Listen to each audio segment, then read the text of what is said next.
자, 이제 예수님의 탄생 이전 이제 천사의 요셉 방문을 우리가 함께 살펴보겠습니다. 자, 지난 시간에 세례 요한의 그 출생에 대한 이야기를 우리가 나눴어요. 그리고 오늘은 천사가 요셉에게 방문하는 내용을 우리가 살펴보려고 합니다.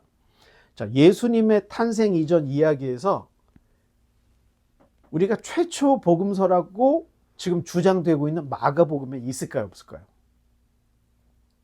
없습니다. 없어요. 그런데 마태와 누가는 그 예수님이 태어나기 그 전의 에피소드 또는 이야기를 상당히 많이 우리에게 전해주고 있습니다. 자, 마태는 요셉 입장에서 예수님 그 탄생에 관련된 이야기를 하고 있고요. 누가는 마리아 입장에서 예수님에 대한 이야기를 우리에게 전해주고 있습니다. 자, 이런 입장에서 누가는 가브리엘이 천사죠. 가브리엘이 마리아에게 나타나서 수태고지한 이야기를 전해줬죠. 그런데 마태는 세례 요한이 탄생한 이후에 천사가 요셉에게 찾아가는 이야기를 좀 늦게 전해주고 있습니다. 자, 마태는 예수님의 기원에 대해서 아버지로서의 그 법적인 그 기반을 우리에게 전해주면서 한 가지 더 신학적인 그 기반을 요 몇 절 안 되는 이 마태복음 1장에서 우리에게 전해주고 있습니다. 자, 그러면 바로 본문으로 들어가서 마태복음 1장 18절로 21절의 말씀을 우리 한번 읽겠습니다. 제가 먼저 읽겠습니다. 예수 그리스도의 나심은 이러하니라. 그의 어머니 마리아가 요셉과 약혼하고 동거하기 전에 성령으로 잉태된 것이 나타났더니 그의 남편 요셉은 의로운 사람이라 그를 드러내지 아니하고 가만히 끊고자 하여 이 일을 생각할 때에 주의 사자가 현몽하여 이르되 다윗의 자손 요셉아 내 아내 마리아 데려오기를 무서워하지 말라. 그에게 잉태된 자는 성령으로 된 것이라. 아들을 낳으리니 이름을 예수라 하라. 이는 그가 자기 백성을 그들의 죄에서 구원할 자이심이라 하니라. 아멘. 자, 마리아와 요셉은 오늘 성경으로 보면은 약혼했다고 되어 있죠. 자, 뭐 정혼, 약혼 다 비슷해요. 그런데 우리가 알고 있는 약혼과 유대인들의 약혼은 약간의 차이가 있습니다. 그래서 유대인의 약혼을 우리가 이제 정혼이라고 좀 이렇게 이야기를 한다면 이 정혼은 유대 사회에서 1년 정도 유지되는 약혼이에요. 그리고 이 정혼은 우리가 알고 있는 약혼보다 훨씬 법적인 구속력이 있어요. 그래서 유대 정혼 또는 약혼은 법적으로는 부부가 되는 거예요. 그래서 파혼을 할 때는 둘 중에 하나가 죽어. 사별을 하거나 정식 절차를 밟아서 이혼을 해야 파혼이 될 수 있는 거예요.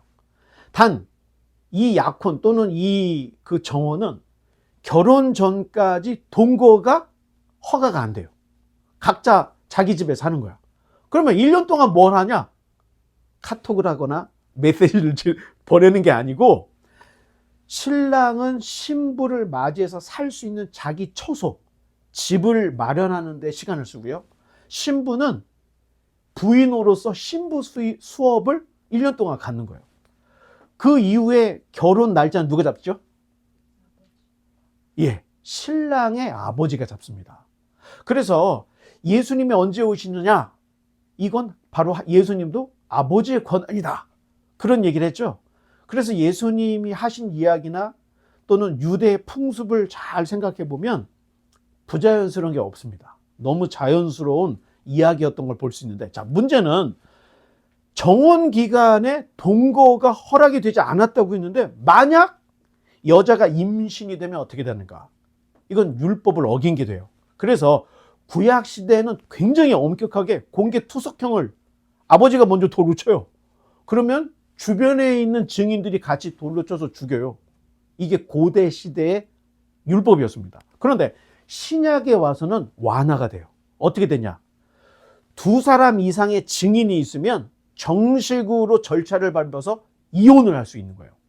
자, 사실 그렇게 되면 파혼을 하게 되면 가장 큰 치명타를 남자 쪽이 받을까요? 여자 쪽이 받을까요? 맞습니다. 여자 쪽에 굉장히 큰 치명타를 받게 되는 거예요.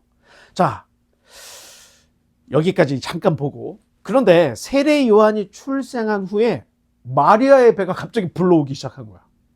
세례 요한과 예수님은 몇 개월 차이였죠? 6개월 차이였어요. 자, 마리아에게 아이가 잉태된 것이 나타났다. 이렇게 되어 있죠. 그래서 그런지 마태복음을 보면 족보에 어떻게 되어 있죠? 다 낳고 이렇게 되어 있죠. 그리고 예수님의 잉태된 것이 보여졌더라 이렇게 말하지 않고 나타났다 이렇게 이야기하는 것은 창세기가 사용하는 언어를 구사하고 있는 거예요. 자, 마태가 그저 생각 없이 쓴 게 아니라는 거예요. 낳고 예수님도 나타났다는 얘기에서는 제너시스, 창세기에서 이야기하고 있는 하나님이 세상을 창조하셨다는 말하고 굉장히 가까운 이야기라는 거예요. 그리고 요셉은 갑자기 동거를 안 했는데 마리아가 임신을 했다 그 소문과 그런 것들을 정황을 파악을 하고 두세 증인을 세워서 이혼을 하려고 계획을 세웠던 것 같아요. 그런데 그때 극적으로 천사가 뜩 하고 나타나서 야, 그러지 마. 이런 얘기가 오늘 본문에 있는 겁니다. 자, 그러면서 마리아에게 잉태된 아이는 뭔가가 잘못된 게 아니라는 거예요. 성령으로 잉태된 거룩한 자니, 자, 마리아 데려오기를 두려워하지 말라. 이런 얘기를 하고 있습니다. 또한 태어날 아이의 이름까지도 미리 말해줬죠. 그 아이의 이름이 뭐죠? 예수라라. 이 원래대로 하면은 예수합니다. 그리고 구약에서는 여호수아라고 하죠. 다 같은 이름이에요. 자기 백성을 구원할 자. 이게 바로 예수라는 뜻을 가지고 있어요. 그래서 사실 인도 사람한테 그 시두 하면은 5사람 이상이 쳐다본답니다.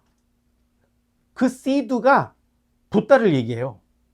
당시 인도 사람한테 있어서 이 시두는 붓다를 의미하는 이야기고 가장 흔한 이름이었다는 거예요. 우리나라의 철수와 같은 거예요. 그런데 예수님 시대의 예수라는 이름도 예수 부르면 5사람 이상 볼 정도로 흔한 이야기, 흔한 이름이었다는 거예요. 자, 마태복음의 시작은 예수 그리스도의 계보를 밝히는 것으로 시작을 했죠. 그 족보상에 예수님은 아브라함의 약속에 근거를 한 이스라엘이 기다리는 다윗의 대를 잇는 황금 족보였다. 이렇게 시작부터 얘기를 해요.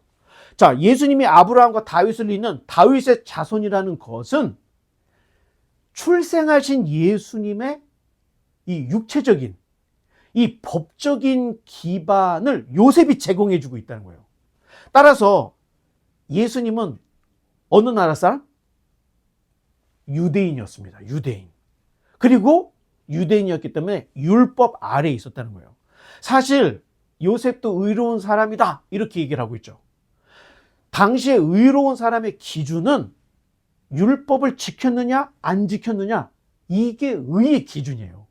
자, 우리가 구약을 잠깐 보면 구약의 맨 처음에 나오는 법전 5건이 있죠. 그게 뭐죠? 창세기, 출애굽기, 레위기, 민수기, 신명기. 이 5건이 인생의 기준이라는 거예요. 그래서 이 기준에 맞게 살았는지 안 살았는지를 보는 게 여호수아부터 에스더까지 역사예요. 그래서 율법을 기준으로 해서 잘 살았어, 이런 사람들의 어떤 찬송, 인생론이 이 욥, 시편, 잠언, 전도, 아가서 위에 있죠. 그리고 율법 기준에 미치지 못했어, 이런 사람들의 심판 경고가 선지서인 거예요. 자, 이렇게 구성이 되어 있는 거예요. 그러니까 당시에 이 사람이 좋은 사람이냐 의로운 사람이냐 기준이 율법을 지키는 사람이냐 안 지키는 사람이냐, 이 기준이었다는 거예요.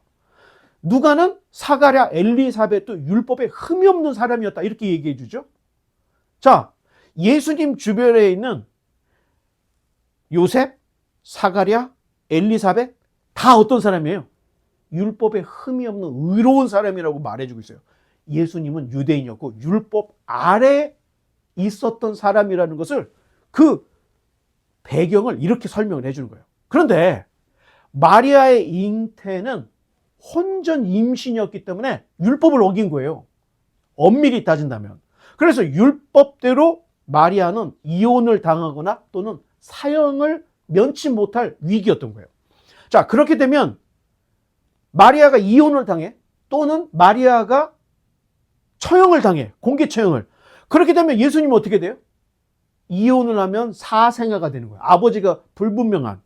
만약에 마리아가 사형을 당했으면 예수님도 죽는 거예요. 그렇죠? 자, 우리가 문제시하지 않기 때문에 그냥 별거 아닌 걸로 생각할 수 있지만 예수님 시대의 당사자들에게는 이 사건이 죽느냐 사느냐 굉장히 위험한 상황이었다는 거예요. 우리가 그냥 말로써 성경을 들으니까 뭐 별거 아닌 것보다 생각하는데 당시의 당사자들 입장에서는 되게 심각한 문제였다는 거예요. 자, 구약의 5대 제사에서 가장 중요한 게 뭐예요? 희생인데 피 흘림의 희생이 중요한 거예요. 자, 피를 흘려서 희생한다는 것은 그 희생으로 죄를 덮어준다는 의미가 있어요. 그래서 5대 제사는 짐승을 잡아서 그 피를 태워서 우리의 허물을 덮는다는 거예요. 자, 어쩌면 마리아의 이 허물 요셉이 자기 희생으로 덮어준 거예요. 요셉이. 자, 태어나실 예수님도 자기 백성을 그들의 죄에서 구원하기 위해서 이 땅에 희생하러 오셨다는 거예요. 자, 굉장히 중요하죠.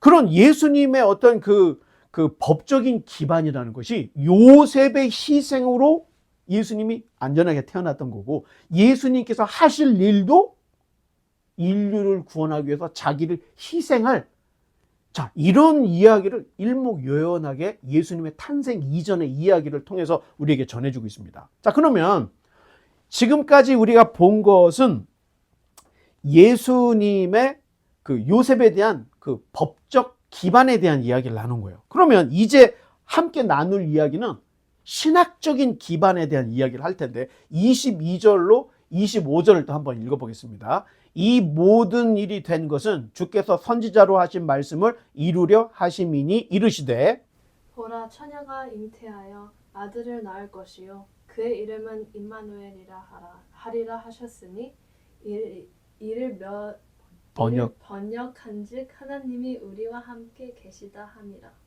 요셉이 잠에서 깨어 일어나 주의 사자의 분부대로 행하여 그 아내를 데려왔으나 아들을 낳기까지 동침하지 아니하더니 낳음에 이름을 예수라 하니라. 아멘. 자, 마태복음에서 논란이 되는 것 중에 하나가 임마누엘이에요.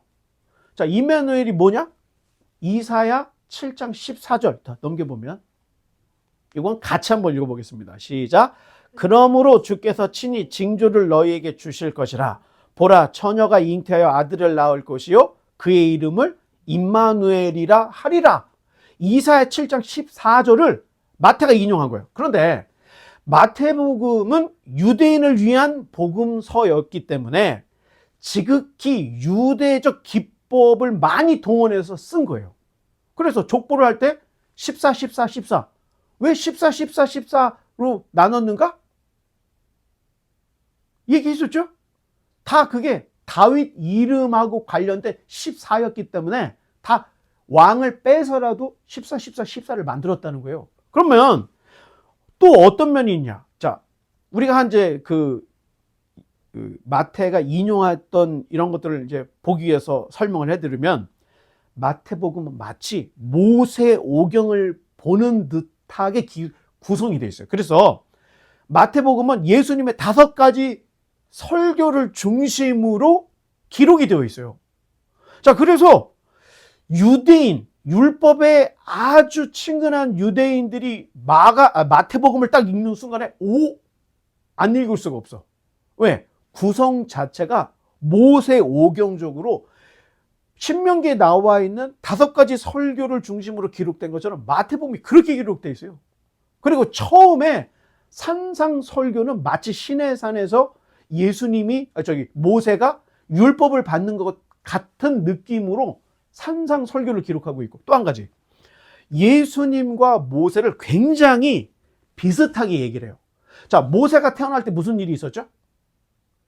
이집트 사람들이 남자아이가 태어나면 나일강에 다 던져버렸잖아. 그런 위기에서 모세가 건져졌죠? 똑같이 예수님이 태어날 때 헤롯이 베들레헴의 2살 이하 남자아이들을 다 죽였죠. 이런 것들. 자, 그러면 역사적으로 헤롯이 베들레헴의 2살 이하 아이들을 죽였다는 근거가 있을까요? 없을까요? 아직까지 발견된 근거가 없어요. 그러면 생각할 때 성경 뻥친 거 아니야? 그게 아닙니다. 증거는 없는데 심증이 있어. 물증이 없는데 심증이 있어. 그게 뭐냐? 헤롯의 유아 학살을 볼 때 헤롯의 인간됨을 보면 알 수 있어요. 자, 헤롯은 자기의 권력 유지를 위해서 부인이 까불어. 그럼 자기 부인도 처형시켰어요. 아들이 11명 이상이 됐는데 그 아들 중에 반란을 일으킬 것 같은 냄새를 풍기는 애가 있으면 걔도 죽어요. 자, 휘오스. 그래서 어떤 일이 있었냐면 차라리 헤롯의 아들로 태어나느니 돼지로 태어나는 게, 헤롯의 돼지로 태어나는 게 명이 더 길다. 이런 이야기가 있을 정도로 자기 권력을 위해서는 사람 한둘 죽이는 거는 이유도 아니었던 사람인 거예요. 심지어 자기가 죽게 되었을 때 어떤 일을 했냐면 유대 유명한 랍비들을 다 잡아들인 거야. 내가 죽으면 저 랍비들을 죽이라고 그런 거야. 이유가 있어요. 내가 죽여서 아유 저 헤롯 놈 저거 잘 죽었다 이렇게 되는 것보다 자기가 죽었을 때 랍비들도 죽으니까 온 백성들이 대성통곡할 거 아니에요. 그러면 나 죽은 것에 대한 대성통곡으로 생각하려고 이런 계획까지 했는데 이 계획의 자료는 있습니다. 그런데 실행은 안 됐어요. 자, 여기까지. 자, 이런 것들을 볼 때 베들레헴 유아 학살이 진짜 있었느냐 없었느냐 이건 중요한 게 아니라는 겁니다. 있었을 수도 있고 안 있었을 수도 있는데 마가가 이야기하고 싶은 것은 유대인들에게 복음을 증거하는 데 있어서 유대인들이 가장 친숙한 모세오경, 이 율법을 근거로 기록을 했다는 거예요. 자, 그 정도로 보면은 마태는 모세오경적 복음서를 썼다 이렇게 말해도 과언이 아닌 겁니다. 자, 그런 중에 첫 번째 구약 인용이 이사야 7장, 오늘 읽었던 이사야 7장 14절에 나오는 임마누엘이에요. 자, 문제는 이사야가 말할 때 임마누엘이라는 아들의 어머니가 처녀일까요? 그냥 여인이었을까요? 구약의 이사야 원문에는 처녀가 아니에요. 여인이 아들을 낳을 것이 이렇게 기록되어 있어요. 그러면 히브리어에 이 처녀라는 말이 없었냐? 있었습니다. 분명히 있었어요. 그런데 이사야는 여기에서 처녀라는 단어를 쓰지 않고 여자가 잉태하여 아들을 낳을 것인 임마누엘 이렇게 썼어요. 그런데 이거를 인용했던 마태는 여자라고 하지 않고 처녀라고. 지금 우리 그 개역 개정도 의역을 해놓은 거예요. 원래 여인이라고 해야 정답이에요. 그런데 다 처녀로 바꿔놨죠. 숨은 비하인드 스토리가 있다는 겁니다. 일단 이사야가 왜 임마누엘이라는 아이를 언급했을지를 이사야로 돌아가서 잠깐만 얘기하겠습니다. 길지 않습니다. 자, 이스라엘의 분열 왕국 시대에 남왕국 제12대 왕이 아하스였어요. 그런데 아하스가 왕이 되자마자 주변에 있는 나라들부터 문매를 맞은 거야. 그 이유가 뭐냐면 아하스가 아시리아에 대항하는 가나안 동맹에 참여를 안 했어. 그러니까 밉보여가지고 왕이 되자마자 주변에 있는 사람들한테 엄청 문매를 맞았습니다. 자, 그러자 북쪽에 있던 북왕국의 배가 더 북쪽에 있는 아람의 르신이 연합을 해서 연합군이 침략을 해 들어오는 거예요. 그러니까 아하스가 엄청나게 두려웠던 거예요. 마치 혼인은 했는데 동거도 안 했는데 마리아가 아이를 가진 그 두려움과 같이 아하스가 북쪽으로부터 내려오는 그 침략에 대한 두려움을 갖고 있었던 거예요. 그런 아하스를 향해서 하나님이 이사야 선지자를 통해서 야, 두려워하지 마. 다윗의 왕위를 내가 끝까지 지켜줄 거야. 이런 약속을 하나님이 이사야를 통해서 아하스에게 말을 하게 했어요. 그리고 이사야에게 말하기를, 야, 아하스가 믿지 못하는 것 같으니까 징조를 구하라고 얘기해라. 자, 히스기야는 어떻게 했죠? 아하스의 아들이 히스기야야. 근데 병에 걸려서 죽을 뻔했는데 살아났어. 그때 무슨 징조를 구했죠? 죽을 병 걸렸다 살아났을 때 1년패 해를 15도 물러가게 해주십시오 했더니 그런 일이 벌어졌다는 이야기 있었죠. 자, 그 아버지 아하스에게 이사야가 징조를 구하세요 했더니 저는 징조를 구하지 않겠습니다 하고 얘기를 하는 거야. 그러니까 아니 왜 징조를 구하지 않아? 그 이유는 아하스가 믿음이 깊고 겸손해서 하나님을 시험하지 않겠습니다 이런 의미가 아니었던 거예요. 사실 아하스는 가나안 동맹에 참여하지 않았던 이유가 아시리아를 의지하고 있었기 때문에 아시리아를 반대하는 가나안 동맹에 가입을 하지 않았던 것이고, 이사야가 막 이야기할 때 북왕국과 아람이 연합국으로 들어올 때 믿고 있었던 구석이 있었다는 거예요. 아시리아에게 이미 전령을 보냈고 이 아시리아에게 살려달라고 했던 거야. 그러니까 자기는 징조 구할 필요도 없다는 거예요. 아시리아가 나를 구원해 줄 거기 때문에. 그랬더니 하나님이, 야 이사야, 제가 징조를 구하지 않는 거 보니까 단단히 정신이 나갔어. 차라리 그냥 내가 징조를 보여줄 테니까 그대로 전해 하면서 말씀하신 게, 그러므로 주께서 친히 징조를 너희에게 주실 것이라. 보라, 여자가 잉태하여 아들을 낳을 것이요 그의 이름을 임마누엘이라 하리라. 이 아이가 장성해서 선악간의 분별을 할 수 있을 때 하나님이 너희를 구원하는 놀라운 일들을 경험하게 될 것이다. 그때 나왔던 말인 거예요. 자, 마태는 이 부분을 예수님께 가지고 와서 인용을 하고 있는 거예요. 자, 어떤 학자는 마태의 성경 실력이 시원찮아서 실수로 이렇게 쓴 거야, 이런 사람이 있고요. 어떤 학자는 아니야, 마태는 유대주의적 복음서를 썼기 때문에 분명히 의도된 인용이 있었을 거야, 이렇게 말하는 두 개의 주장이 있습니다.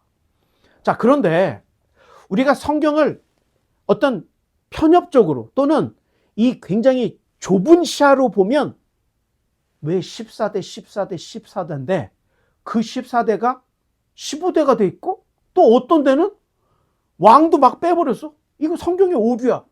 이거는 근시안적이고 성경을 아주 좁게 보면 이렇게 보인다는 거예요. 그런데 성경을 넓게 보면 유대인들에게 알아들을 수 있는 이야기를 하느라고 다윗의 숫자 14에 집중해서 썼구나, 문제될 게 없다는 거예요. 마찬가지로 성경은 넓게 보면 이거 마태가 인용을 잘못했네 라고 생각을 할 수 있지만, 성경이 가지고 있는 특수성이 있어요. 그게 점진적 구속사적 방식인 거예요. 자, 이게 점진적이라는 것은 하나님께서 무엇인가를 주시려고 하는 일에 갑자기 그냥 처음부터 1부터 10까지를 딱 얘기하는 것이 아니라 듬섬듬섬 얘기를 한다는 거예요. 1번, 5번, 10번을 얘기해요. 시간이 가면서 2, 3, 4를 얘기하고, 시간이 가면서 6, 7, 8을 얘기해서 결국에는 마지막에 1부터 10까지를 점진적으로 구속사를 딱 드러내는 거예요. 이게 이 C.S. 루이스나 수많은 문학가들이 내가 성경의 오류를 찾고 성경이 하나님의 말씀이 아니라는 걸 증명하겠다고 달라붙었던 사람들이 다 여기에 무너진 거예요. 이거는 마태가 썼지만 그 배후에는 하나님이 있다는 큰 그림을 보게 되는 거예요. 성경을 대충 설렁설렁 읽으면 보이지 않아요. 그런데 이게 진짜 기독교가 잘 됐냐 잘못됐냐를 보려고 연구를 하고 깊이 들어가 보면 사람이 생각하는 그 이상의 하나님의 계획이 보이는구나, 이런 걸 보고 우리 시대를 대표하는 기독교 문필가가 C.S. 루이스가 된 거예요. 원래는 반기독교인이고 비기독교인이었어요. 성경을 보다가 바뀐 거래요. 자, 그럼 이런 것들이 어디 있느냐? 자, 점진적 구속자적 방식은, 자, 창세기에 인류의 타락에 대한 이야기 나오죠. 자, 선악과를 먹었어. 그러니까 아담과 하와가 어떻게 했죠? 숨었네. 그 하나님이 야, 너는 어디 있어? 그래서 벗은 몸이 들킬까 봐 숨었습니다. 그러니까 하나님이 너 선악과 먹었냐? 이런 일이 있었죠. 자, 그리고 나서 하나님이 그 인간들의 부끄러움을 덮어주려고 어떻게 됐어요?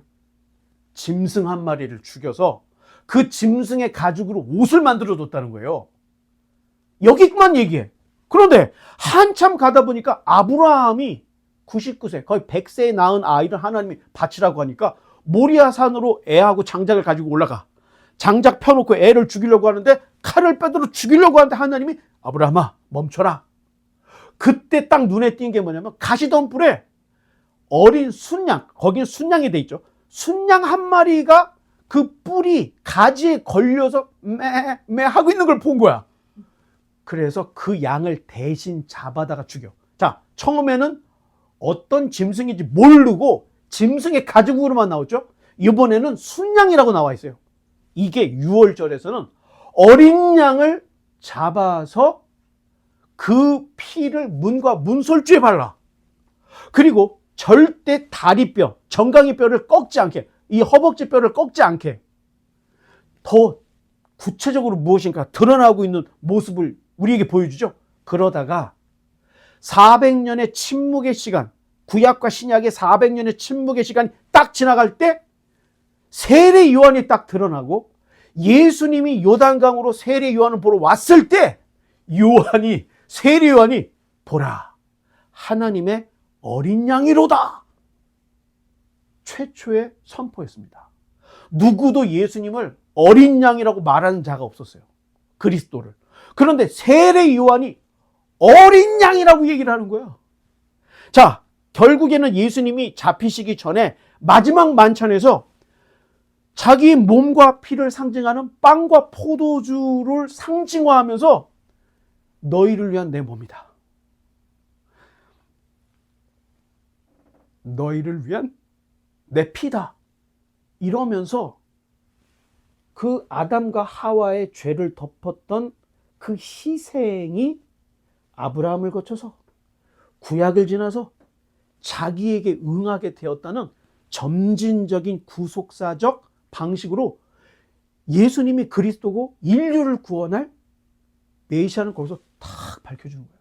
아마 제 생각에 이 마지막 만찬에서 제자들은 띵 아무것도 몰랐을 거야.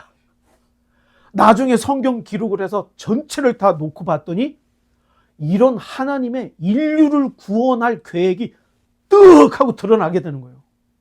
자, 그리고 예수님은 십자가에서 죽으심으로 아담과 하와의 죄를 덮었던 그 짐승이 그냥 순양이 아니고 그게 어린 양이었고 인류의 죄를 덮어주기 위해서 나무에 달리신 자기 자신을 드러내므로 마태는 이 그림을 그리면서 예수님의 그리스도적 기독교 신학의 기반을 이 임마누엘이라는 말로 우리에게 딱 보여주고 있다는 겁니다. 그러니까 성경은 눈으로 읽는 게 아니에요. 아무것도 안 보여.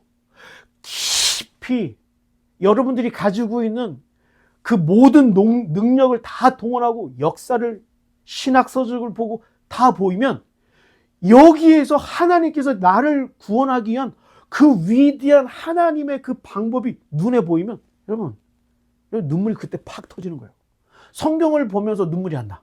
드라마, 영화를 보면서 눈물이 나는데 모르니까 눈물이 안 나오는 거예요. 그런데 알고 보면 성경은 눈물 없이는 볼 수 없는 하나님의 그 사랑이 보여지게 된다는 거예요. 자, 그런 차원에서 마태가 실수를 했던, 의도적으로 했던 임마누엘의 인용을 예수 그리스도께 딱 접목함으로 예수님의 신학적 기반을 딱 만들어주고 있습니다. 자, 마태는 천사의 요셉 방문을 통해서 예수님의 육체적인 법적 기반을 만들어내 준 거예요. 만약에 요셉이 나 안 되겠습니다. 나 그렇게 못하겠습니다 했으면은 예수님은 사생아되거나 마리아와 함께 죽고 끝나버리는 거예요. 그런데 요셉이 그 국률의 마음, 그 의로운 마음으로 마리아를 받아준 거야. 천사의 이야기를 듣고. 그러므로 역사가 이어졌다는 거예요. 그리고 이사야 7장에 나와 있는 임마누엘을 통해서 예수님의 신학적 기반까지 우리에게 딱 오늘 본문을 통해서 보여주고 있는 겁니다. 이제 말씀의 결론 맺겠습니다. 예수님은 우발적으로 이 땅에 오신 분이 아니라는 거예요. 어찌어찌 하다 보니까 온 게 아니고 굉장히 계획적이었는데, 더군다나 뭔가 실수를 또는 잘못을 해서 십자가에 달린 분이 아니라는 거예요.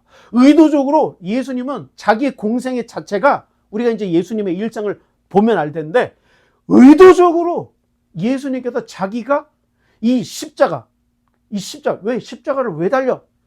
유대인들은 신명기에 나무에 달린 자마다 저주 아래에 있다고 얘기를 했어요. 다른 데 죽으면 의미가 없어. 투석형은 의미가 없는 거예요. 모든 사람이 보는 거. 마치 광야에서 불뱀들이 와서 백성들을 죽일 때 모세가 놋뱀을 만들어 쳐들었더니 그걸 보는 자가 나았던 것처럼, 예수님은 그냥 나무에 달려있는데 그때 당시에 없었던 십자가 처형이 묘하게 예수님이 오기 100년 전에 다시 부활을 한 거예요. 십자가 처형이. 그런데 그 십자가 처형을 통해서 예수님이 달리기 위해서 어찌어찌 보면 예수님께서는 십자가를 향해서 가고 있었던 게 보여지게 된다는 거예요. 성경을 눈으로 읽으면 안 보입니다. 그런데 성경을 마음으로 읽어보면 예수님께서 의도적으로 결국에는 십자가에 달려 죽었구나. 왜? 우발적으로 온 것도 아니고 뭔가 잘못해서 그렇게 된 게 아니고 그걸 위해서 오셨기 때문에 출생으로부터 모든 사역이, 하나님이 정하신 시간에 하나님께서 계획하신 작전 가운데 역사를 이끌어 나가시는 경륜과 섭리 가운데 일어나야 할 일들이 일어나도록 천사도 보내고 수태고지도 하시고 6개월 전에 엘리야의 심령으로 세례 요한이 먼저 태어나게 하시고, 이게 엄청나게 계획이 되어 있었던 일들이 지금으로부터 2000년 전에 단 1분, 단 1초, 한순간에 오차도 없이 그때 딱딱딱 벌어졌다는 겁니다. 성령으로 잉태된 하나님의 아들이 하나님께서 정하신 자들의 순종과 희생으로 이 땅에 오게 됐다는 이야기를 성경이 전해주고 있는 거예요. 그렇다면 어떤 경로를 통해서 여러분들이 줌에 들어와 있고, 어떤 경로를 통해서 여기 앉아 있고 내가 교인이 되고 교회가 다녔는지, 여러분 우리가 생각할 때는 뭐 어찌어찌 하다 보니까 친구 따라 강남 갈 수도 있어요. 괜찮아. 무슨 이유로 됐든 줌이 됐든 지금 예배당에 앉았든 예배를 드리고 있다는 것은 절대 우연이 아니라는 겁니다. 다른 말로 필연이라는 거예요. 필연. 우리가 이거를 바꿀 수 없는 필연이라는 거예요. 그럼 이 필연이 어디서 왔느냐? 우리가 알 수 없는 하나님의 손길이라는 거예요. 성령님의 인도라는 거예요. 사도 바울은 에베소에서 이걸 깨달은 거예요. 그래서 말하기를 창세전에 미리 정하신 하나님의 영원한 작전과 경륜과 예정하에 너와 내가 예수님을 믿게 되었다. 이렇게 위대한 이야기를 쓰고 있다는 겁니다. 바라기는 우리 모두가 진리의 눈이 빡 띄어서 하나님의 말씀을 통해서 예수 그리스도를 인격적으로 만나고 나를 향한 하나님의 이 구원이 성취되는, 그러므로 하나님의 영원한 역사에 들어갈 수 있는 저와 여러분 되시기를 주님의 이름으로 간절히 축원합니다.